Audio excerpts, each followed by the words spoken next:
the crime of genocide entails 5 different types of actions which can occur for genocide to then be seen.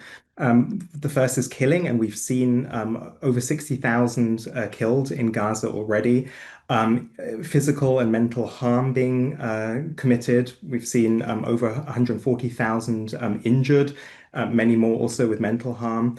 And I think also very important is inflicting conditions of life calculated to bring about the destruction of the group. And we see that in many ways, the destruction of agricultural fields and food warehouses, bakeries, creating conditions of starvation. And we've seen that 90% of housing has been destroyed, deliberate attacks on humanitarian aid workers, and limitation on the amount of humanitarian aid coming in.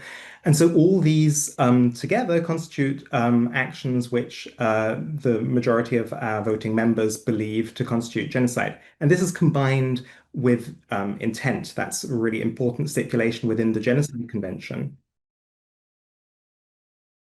It's indicative through actions and statements, and we see senior government leaders and military leaders across the last almost 2 years now, making statements which together we believe constitutes an intent to destroy, such as dehumanizing language, which we see in many cases of genocide, talking about Palestinians as human animals.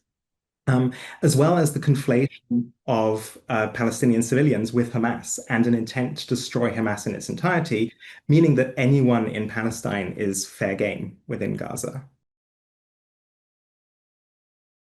Of course, the government has the right to defend self-defense, but any military action has to be proportionate. And what we're seeing here goes well beyond what is necessary in military terms. And it's never legal to commit crimes against humanity, war crimes, or genocide as part of a military campaign. And so from that perspective, while the military action of Israel is, of course, in principle justified after the horrendous attacks by Hamas, it doesn't justify all means to accomplish.